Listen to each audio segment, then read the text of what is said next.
So we've bought the cable from the amplifier, and we bring it to the bottom of the loudspeaker stand. And then we need our junction box. 1, 2, 3. It's a hexagonal shape, and this 2-meter cable. Okay, so now we've seen how not to wire a loudspeaker up. We'll do it properly. So what we need is the splitter box and the 2-meter loudspeaker cable with the speak-on connectors on. As I've shown you, we go through the loudspeaker stand, up around the pole of the loudspeaker stand, and connect it into the socket on the bottom of the speaker. Then the other end of that cable we put into the 3-way splitter. Again, we find the big and the small holes. You don't really need to look as such. You mustn't force it. It's got to be a gentle fit. Can they go in any hole? Yeah, these are all paralleled, so they can go in any hole. Now we need to connect the second speaker. So again, we put these cable ties somewhere safe, and we run the cable to the second speaker.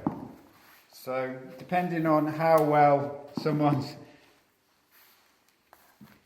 tidied up the cables previously will mean whether or not this is a simple operation or whether or not it's a complicated operation.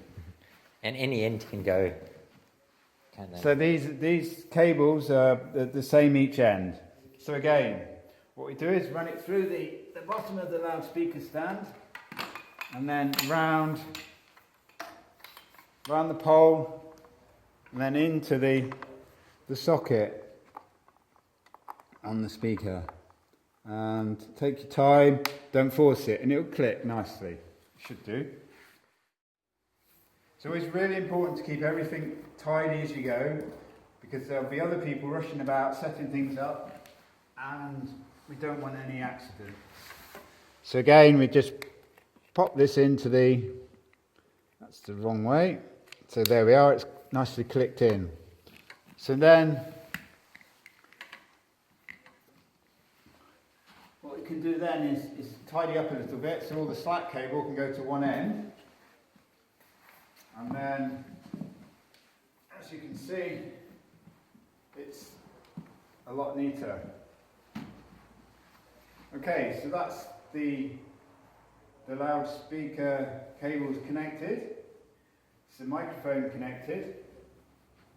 So now we need to look at the actual microphone itself. This is the spare microphone. The main microphone is in the Sennheiser bag, and when you're finished, that's where it goes back. So the transmitter will be in this little bag, and this is a transmitter. So the cable, the microphone cable fits in the top. Just push it in gently and then screw it till it's reasonably tight, but not over tight, just so it won't move. Okay, and then to open it, there's 2 little buttons on the side, just here and here. That one's gone. So you just press them in, and it will work fine. So we need some batteries. So negative, negative, positive, positive. So they both go in the same way. So the dimple goes in that end, and the flat end goes against the spring. Okay, to switch it on and off, it's this button here. And this indicates how well charged the battery is, and you can see it's got 3 bars, so it's really well charged. If it's just gone down to 2 bars, it's still good for a few hours, but if it's on 1 bar, that's the time to change the battery. So I would say change the batteries every 4 hours, and then you won't have to worry about them. That's every 4 hours of use.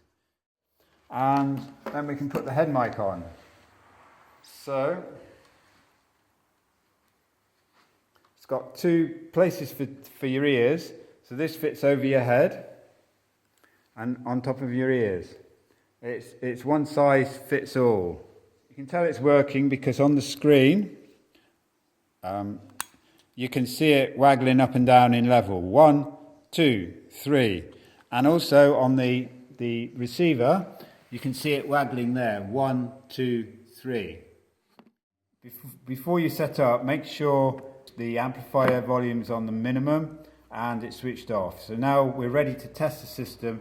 So we can switch the amplifier on, and then we can slowly turn the volume of the amplifier up. And I think now you should be able to hear the loudspeakers. So that's great. It's all working fine. So the next thing I want to demonstrate is how we need to set up the microphone. This microphone, it's got a windshield on it, but it's directional. This microphone is directional, so it's got like, this is what it looks like, and the microphone comes out this way. So this bit needs to point at the mouth, really. If I point it away, you'll find that it doesn't work very well. And if you point it here, it works very well, but you find that it's very susceptible to wind noise. So we need to put the windshield back on. So really important not to lose the windshield.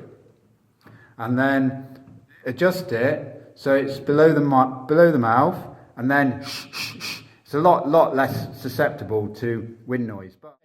So that's basically the system set up. Now, how do we operate the system? When someone wishes to speak, we turn it, and they're running the session, we need to turn this up and start the recording, which I've demonstrated in another video. So when someone's having a private conversation with someone, like in between sessions or a drinks break, you're very welcome to turn the sound down, and then everybody in the room doesn't have to listen to a private, possibly intimate conversation. So that's something to be really careful. You need to be, whoever's operating the system, it's recommended they're quite vigilant about when the amplification is needed and when it isn't. It's not like switch it on and off every 5 minutes in between sentences, but when you're in mid-session and someone says, oh, we're going to have a little drink break, yeah, great. They might speak. Keep an eye out on the presenter. If they start having a private conversation with someone, turn the volume down. And it's just common sense, really. At dinner time, we can switch the amplifier, turn the amplifier down, and switch it off. And then we can switch the radio mic off. And to do that, we press this button again and we hold it. And it says off, and the screen goes blank. So that's switched off. Then it's a good time to put the batteries in for charge. At the end of dinner, we can see this one's got a green light. So these two batteries, they charge in pairs, should be good. So we take them out of the charger and pop them back in the radio mic, and we test it. We have a look. Yes, we've got 3 bars. It's all working properly. So the final thing we need to do is tidy up.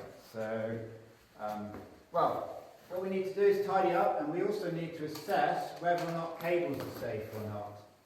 So if cables are going across a pathway where you think a lot of people are going to be walking, then we need to either reroute them, so around the side of the room, or in a way where they won't be walking over them, or if that's impossible, we can somehow cover them. Now, yoga mats are great, especially on wooden floors. So say, for example, this cable, you can pop a yoga mat over the cable.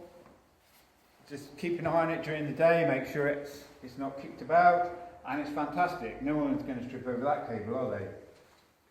And also, it looks quite, it looks quite pleasant in a yoga environment. If you've got a yoga mat on the floor, it's not obtrusive. It works quite well. Non-slip. Great. Or we've got these cable ramps. Now how they work is is they've got a split in the bottom.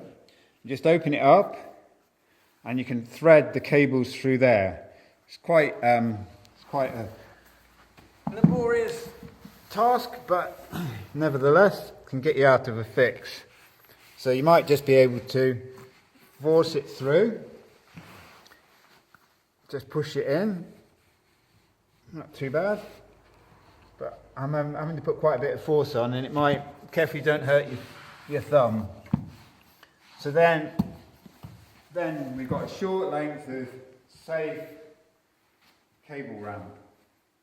People shouldn't really trip over that. And this is health and safety recommended system. Then the final thing we need to do is tidy up. So this cable, any unused cables can go into the bag. Zip the bag up. Might wonder why, but it stops things falling out. It stops things falling in. Again, we can zip this up. Put it somewhere nice and tidy. Doesn't even have to be there, but that's what we're doing today.